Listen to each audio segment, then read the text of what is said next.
wabarakatuh. Kembali lagi bersamaku Devi di channel Devi Fauzia yang akan membahas seputar pengalamanku selama aku terkena GERD dan psikosomatik. Aku ucapkan banyak-banyak terima kasih kepada teman-teman semuanya yang telah nonton video-videoku, yang telah like serta subscribe videoku. Aku masih butuh dukungan dari kalian. Dimohon untuk like serta subscribe channelku. Silahkan tanyakan jika ada pertanyaan dari kalian di kolom komentar. Semoga aku bisa menjawabnya di video-videoku selanjutnya.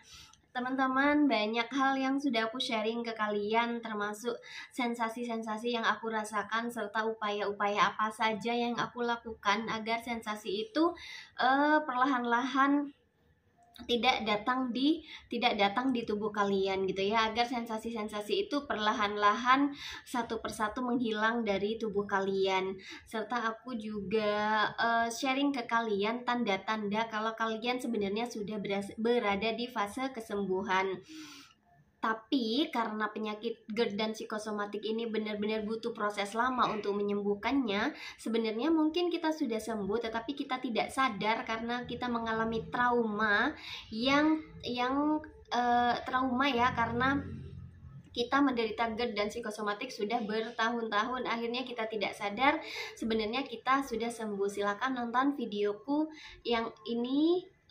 Mungkin tanda-tanda itu ada di kalian juga. Nah, banyak sekali pertanyaan-pertanyaan di yang DM ke aku nanya, Kak, pakai metode apa dalam proses penyembuhan, atau upaya-upaya apa saja yang kakak lakukan selama proses penyembuhan. Nah, di sini aku akan sharing ke kalian hal-hal yang aku lakukan, upaya-upaya yang aku lakukan sampai akhirnya alhamdulillah sampai saat ini aku sudah tidak seperti dulu lagi, sudah sangat jauh lebih baik ya, sudah sangat jauh lebih baik, meskipun kadang sensasi-sensasi itu masih datang nyolek dikit-dikit teman-teman gitu ya, karena di setiap orang, di setiap penderita GERD dan psikosomatik itu beda-beda hal yang membuat mereka yang membuat sensasi datang.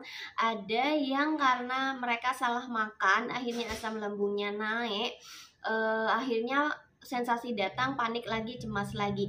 Ada yang karena pikirannya terlalu stres, terlalu overthinking, akhirnya asam lambungnya naik, jadi cemas lagi. Setelah cemas datang sensasi-sensasi lagi. Jadi benar-benar kita harus tahu penyebab sensasi itu datang, penyebab kita tidak sembuh-sembuh gitu teman-teman, penyebab kita kumat gitu ya GERD dan psikosomatisnya. Kalau sudah tahu penyebabnya, kalau sudah tahu penyebabnya bisa melakukan metode-metode.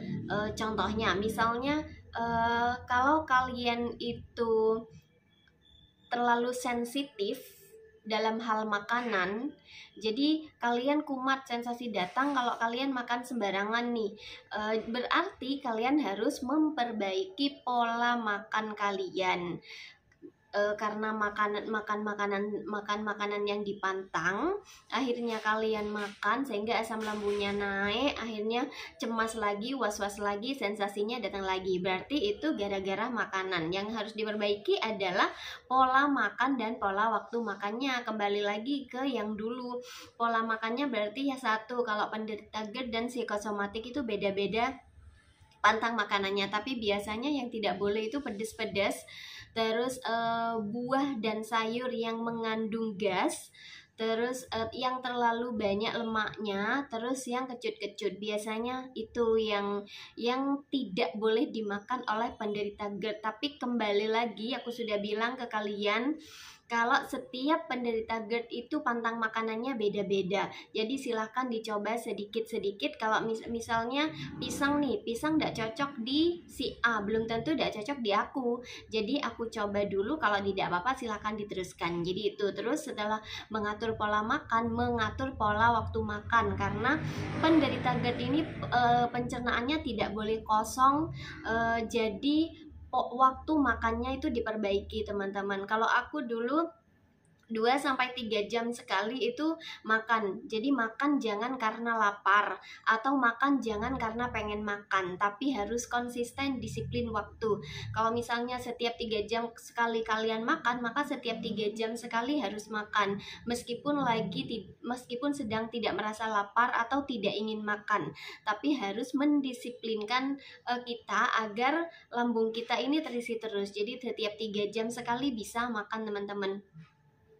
Dan itu harus dilakukan terus-menerus sampai kalian ngerasa asam lambung kalian sudah mulai turun. Terus ada yang karena terlalu overthinking, terlalu stres, banyak pikiran, biasanya asam lambungnya naik bukan karena makanan. Dan itu aku sudah sharing ke kalian kalau yang menyebabkan asam lambungku naik itu bukan karena makanan, karena aku bisa alhamdulillahnya bisa makan hal-hal atau makanan pantang yang diderita oleh penyakit GERD. Aku bisa makan pedas tetapi tidak terlalu, bukan pedas yang pedas banget. Aku bisa makan buah kebetulan, tapi biasanya yang memicu asam lambungku naik itu kalau aku terlalu stres atau terlalu overthinking terhadap sesuatu. Jadi gimana caranya kalau untuk pola makan sama pola hidup ini sangat bisa kita atur ya teman-teman ya. Pola makan tinggal ngejauhin makanan-makanan pantang serta mendisiplinkan waktu makan. Pola hidup tidur tepat waktu, karena yang pencernaan ini erat kaitannya dengan pola hidup ya. Jadi kalian tidak boleh begadangan lagi, waktunya istirahat, waktunya tidur gitu teman-teman ya. Jadi harus mengikuti pola hidup sehat. Tapi kalau untuk pola pikir ini memang susah dan perlu proses untuk penyembuhannya. Jadi biasanya kalau sudah terlalu overthinking, mungkin satu yang harus diingat adalah setiap manusia itu ada bahagia, ada masalah, ada sedihnya masing-masing. Jadi jangan ngerasa kita adalah orang yang paling menderita teman-teman. Semua orang sudah ada porsi bahagia, porsi sedih, porsi stresnya masing-masing. Jadi jangan berlarut-larut. Tidak ada orang yang tidak boleh sedih. Kita semua boleh sedih kok.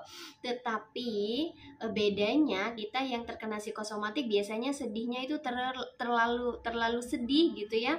Ketika stres terlalu difikirkan gitu ya. Dan itu yang tidak boleh ya. Tidak boleh terlalu overthinking, tidak boleh terlalu stres, sedih sewajarnya, bahagia sewajarnya teman-teman. Jadi mungkin ya, yang untuk mengendalikan stres, untuk mengendalikan pola pikir ya, selain kita harus selalu berpositif thinking ya, mungkin dengan menyibukkan diri kita ke yang mungkin ada kerjaan, silakan sibukkan di kerjaannya, tetapi tidak terlalu diforsir. Yang tidak ada pekerjaan, yang stay di rumah, mungkin bisa membuat hobi-hobi baru, bisa bercocok tanam atau belajar memasak. Pokoknya alihkan fokus kalian. Ketika kita sudah bisa mengalihkan fokus kita, insya Allah kita sudah bisa mengendalikan rasa cemas dan panik kita teman-teman. Jadi gitu ya.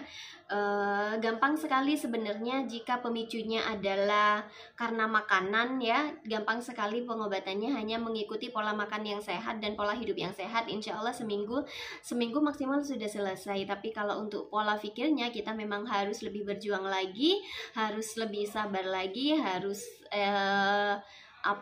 harus lebih berserah lagi, harus lebih pasrah. Karena diingat kalau setiap manusia itu ada masalahnya masing-masing, dan ketika kita diberi satu masalah, berarti Allah yakin kita bisa melewati masalah ini, kita bisa menemukan solusinya.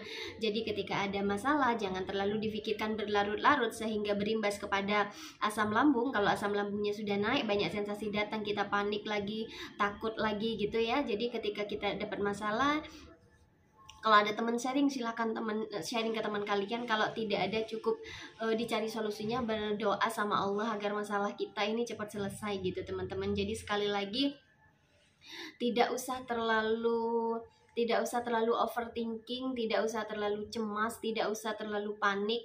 Ini hanyalah sebuah sensasi. Toh selama ini kita pernah takut berada di masa-masa terpuruk yang sensasi datang setiap hari dari pagi sampai malam gitu, dari ujung rambut sampai ujung kaki.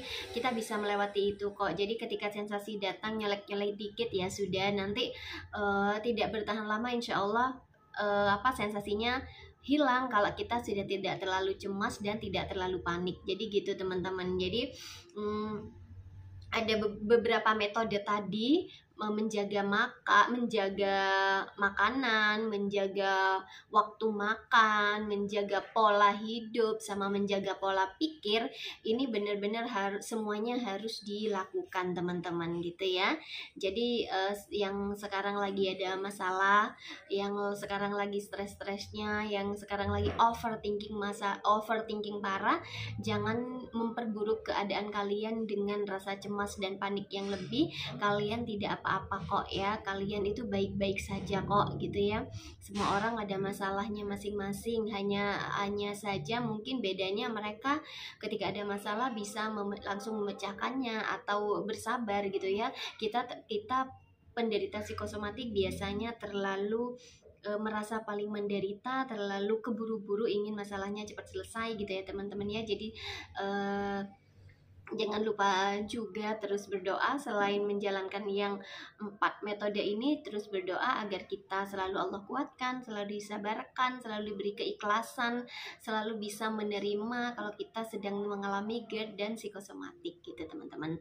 Sekian videoku kali ini, semoga cukup membantu kalian, semoga bisa bermanfaat untuk kalian juga.